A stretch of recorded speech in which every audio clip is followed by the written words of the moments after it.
প্রথমেই চলে যাব বাংলাদেশ আছে বাংলাদেশেই মোহাম্মদ ইউনূস বারবার বলছেন মৌলবাদের কোনো জায়গা নেই, সংখ্যালঘু নির্যাতনের জায়গা নেই। আসলে সংখ্যালঘুদের ওপর অকথ্য নির্যাতন হচ্ছে, তার প্রমাণ হচ্ছে কুমিল্লায় একেবারে ভয়ঙ্করভাবে মহিলাকে গণধর্ষণ এবং তারপরে জোর করে বিষ খাইয়ে মৃত্যু, আর অন্যদিকে দম্পতিকে কোপ। দেখুন।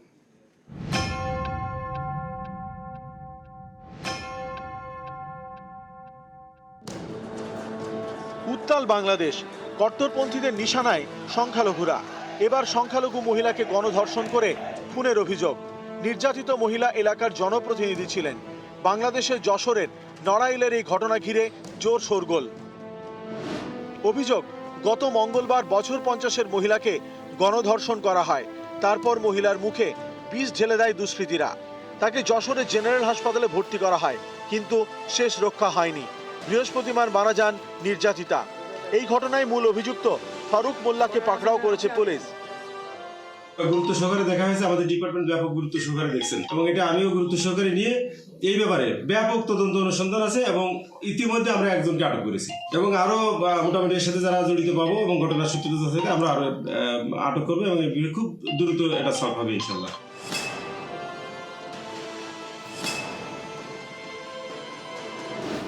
বাংলাদেশের কুমিল্লায় আক্রান্ত সংখ্যালঘু দম্পতি।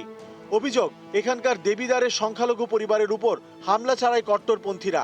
মারধর করে বাড়ি থেকে সর্বস্ব লুট করা হয় বলে অভিযোগ। গত মাসে বাংলাদেশের ইসকনের সন্ন্যাসী চিন্ময় কৃষ্ণ দাসকে গ্রেপ্তার করে পুলিশ। তারপর থেকে পদ্মাপাড়ে সংখ্যালঘুদের উপরে নির্যাতন বেড়ে গিয়েছে।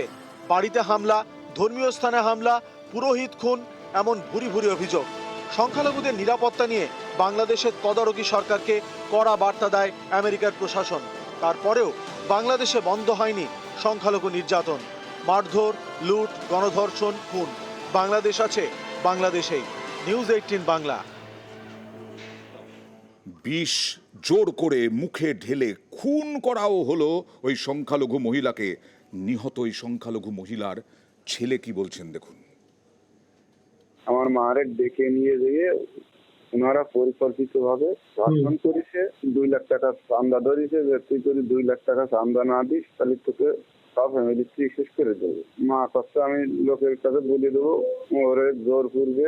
ইনারা সুযোগ সাথে ইনারা তাহলে দিয়ে ফেলে দেবে, মানে ভয় দেশে যে এই কথা যদি কারোর সঙ্গে বলিস তাহলে তোর ফ্যামিলি সহ শেষ করে দেবে। শেষ সময় এসে আমার মা আমারে বলে গেছে যে বাবা, উসমানের ছেলে ফারুক আর রজিবুল আরো অনেকে ছিল সঙ্গে, বিষ খাওয়াই দিতে, দর্শন করেছে আর 2 লাখ টাকা চান্দা ধরেছে।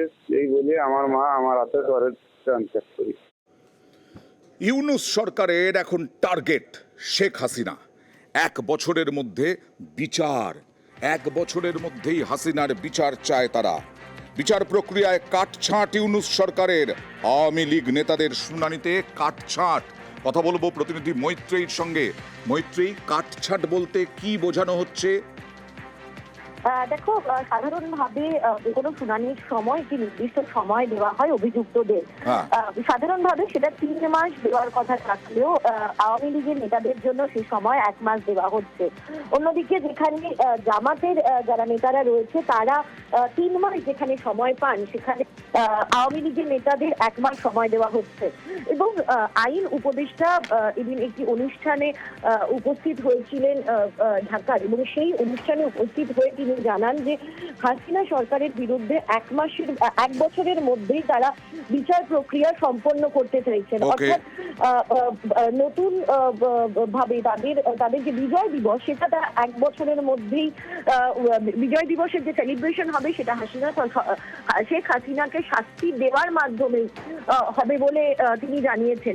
শুধু তাই নয়, ইতিমধ্যেই 250-রও বেশি মামলায় অভিযুক্ত করা হয়েছে শেখ হাসিনাকে, এবং সেক্ষেত্রে দাঁড়িয়ে 1 বছরের মধ্যেই শেখ হাসিনার বিচার প্রক্রিয়া শেষ করতে চায় ইউনূস সরকার। অন্তত তেমনই ইঙ্গিত দিয়েছেন এদিন বাংলাদেশের আইন উপদেষ্টা।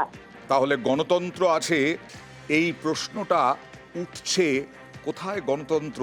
এখানেই আন্তর্জাতিক সম্পর্ক বিশেষজ্ঞরা বলছেন গণতন্ত্র নিয়ে প্রশ্ন ওঠা স্বাভাবিক। আর বিভিন্ন সীমান্ত থেকে বেশ কয়েকজন জঙ্গিকে গ্রেফতার করা হয়েছে। আসাম পুলিশ, রাজ্য পুলিশ, বিএসএফ। এবার দেখুন গোয়েন্দাদের এ রাজ্যে গ্রাম্য জলসায় নজর, কারণ এই জলসাগুলোতেই সাব শেখ সে খিলাফি বার্তা দিত এবং সেই বার্তা থেকেই সেই ভিডিও পরীক্ষা করে দেখছেন গোয়েন্দারা। দেখুন।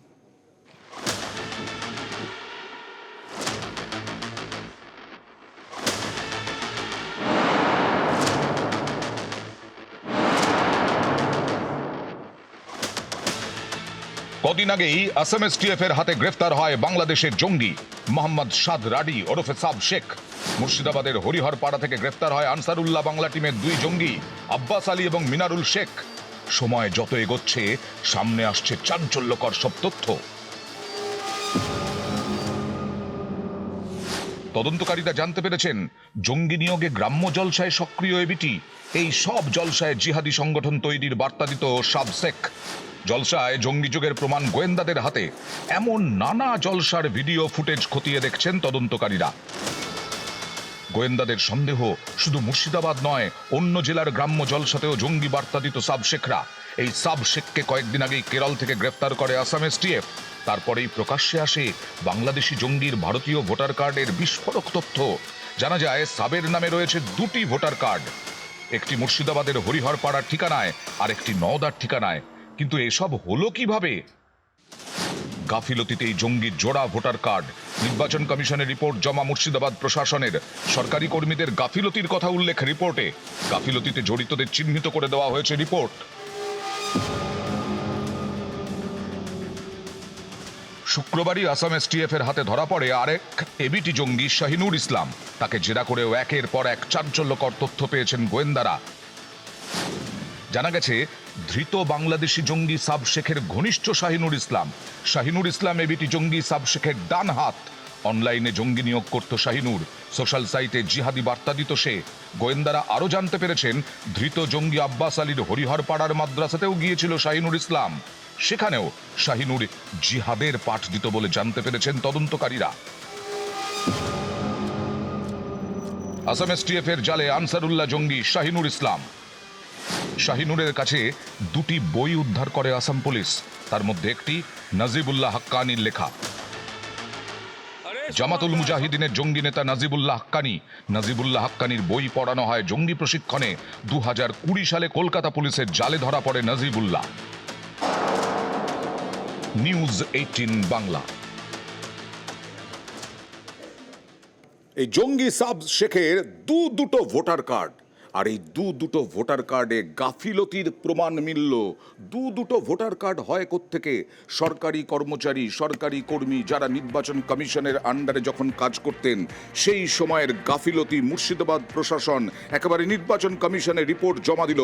সরকারি কর্মীদের গাফিলতির কথা উল্লেখ রিপোর্টে। গাফিলতিতে জড়িতদের চিহ্নিত করে রিপোর্ট।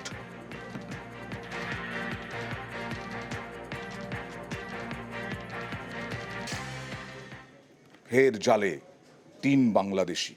এবং এখনো পর্যন্ত যা জানা যাচ্ছে মুর্শিদাবাদের জলঙ্গি থেকে গত কয়েকদিন ধরে রানাঘাট, নদিয়ার বিভিন্ন জায়গা থেকে অনুপ্রবেশকারী গ্রেফতার।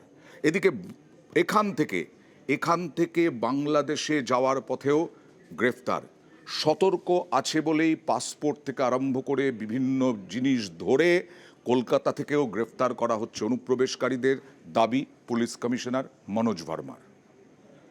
পাসপোর্ট অফিসার যারা লোকাল পাসপোর্ট অফিসার আরপিও যিনি আছেন ওনার সঙ্গে আমরা বসে মিটিং করেছি। সো ওনার সঙ্গে ওদের কাছে ওরা কি জানতে পেরেছে বা কোথায় লুপহোল আছে সেগুলো ডিসকাস হয়েছে।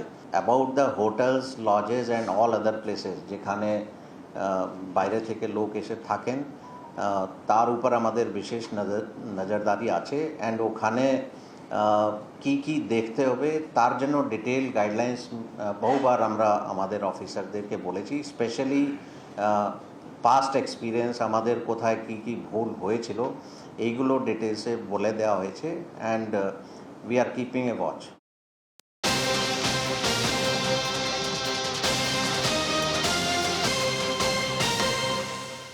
বিএসএফ এর জালে 3 বাংলাদেশি আবারও। এর আগে রানাঘাট, নদিয়ার বিভিন্ন জায়গা সেখান থেকে গ্রেফতার করা হয়েছে, ক্যানিং থেকে গ্রেফতার করা হয়েছে। মুর্শিদাবাদের জলঙ্গি থেকে ধৃত 3 বাংলাদেশি। বিএসএফ এর তল্লাশিতে 3 অনুপ্রবেশকারী গ্রেফতার। ধৃতদের বাড়ি বাংলাদেশের রাজশাহী জেলায়। অনুপ্রবেশের কারণ সন্ধানে জলঙ্গি থানা।